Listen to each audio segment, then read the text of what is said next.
Good afternoon, everyone. Um, I'm very glad, first of all, to be here. Between words. Well, when I was first initially thinking about it, uh, I was feeling a very tangy, tasty filling between two breads, almost like a sandwich.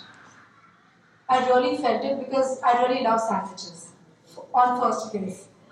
So, well, artists have always been between worlds, between what we feel and what we see, between reality and imagination. And this space between worlds, today I feel, is more real than ever. And this reminds me of one of my favorite quotes of artist Edgar Degas. He said, art is not about what you see, but what you make others see. And I think this quote or this line justifies and shares the essence of what artists do. So, art is not only about reproducing what we see around us. It is about revealing experiences, memories that otherwise remain unseen. So what does artist do? Artist translates these expressions into forms, sometimes using colors, sometimes using materials, and sometimes using silence between the work. And by doing so, what are they trying to do? And by doing so, they are trying to create a bridge between the inner world and the outer world. But somewhere today, artists find themselves in a very unique moment in time. So what is that? They're finding like we are experiencing ourselves between worlds in a very literal sense. Initially, I can say that on one side, there are two different worlds. On one side, there's a world of traditional art practices, a world that we grew up with, where the process of creation is deeply connected with materials.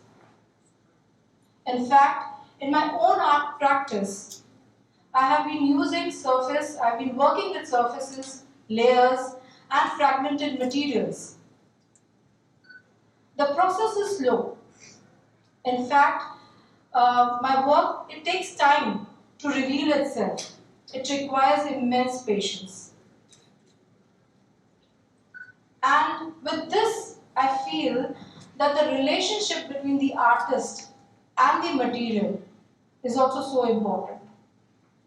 And it reminds us that creation is not always about speed. It is about presence. And today, along with this word, there is another reality that is rapidly and very quickly shaping. A world shaped by technology, artificial intelligence, digital tools, immersive materials and immersive environments. In fact, I would say also these digital-driven or data-driven systems that are increasingly becoming a part of this entire new creative landscape, where images can be created instantly, in seconds, and the entire visual environment can be stimulated. In fact, creative possibilities are expanding so much so that we couldn't have imagined a decade ago. So the question here is, not about technology, whether technology will influence creativity. It already is. So let us accept that. We have to accept the reality, right?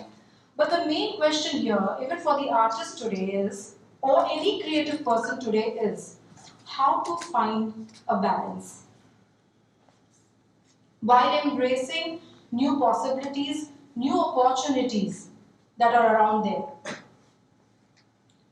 But at the same time, staying rooted and connected with the traditional or with the basic art practice. Because art has never been defined and can never be defined by tools itself alone. Because tools change across centuries. Like initially it was from charcoal to paint, from printing press to photography, and then films to now digital media. And each technological shift has expanded the language of art. And we cannot escape that. But what stays constant today is human impulse.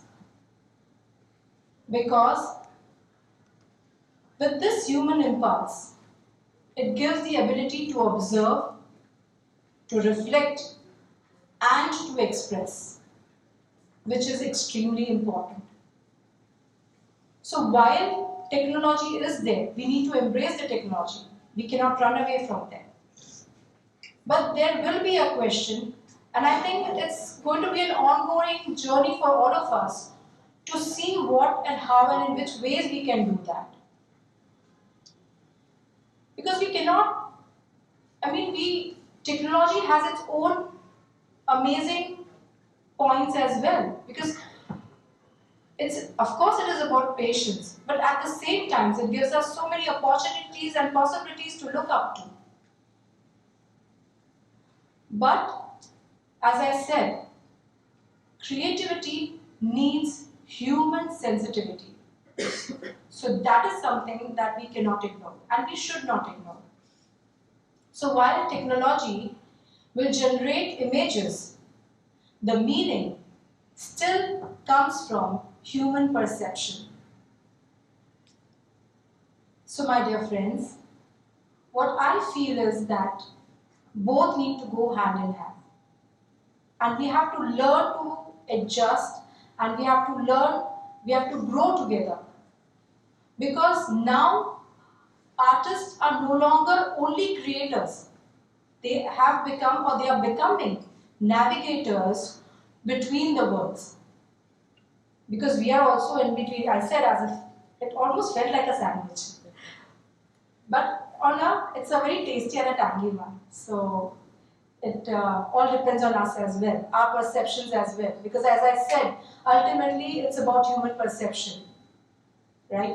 So while technology will shape the tools of future, creativity will shape in which direction the tools are to be used. And this brings me towards a thought by a contemporary media artist. I think he's a Turkish artist. His name is Refik Anadol, who works at an intersection of art, technology, and artificial intelligence. And he said that data can become a new pigment. And I find this so fascinating. Just think about it, for generations and for centuries, we have been using pigments that are derived from nature, from minerals, from plants. And we as artists have been creating work using those pigments for years. And now there is this new material. So data has become the new material. So even when the pigment changes, whether it is paint, whether it is paper, or whether it is material or data itself, the role of an artist remains the same. that is to observe deeply, to feel honestly, and to create work that will help us see the world and ourselves in new ways. And perhaps I think this is what it means to live and to create between worlds. Thank you so much.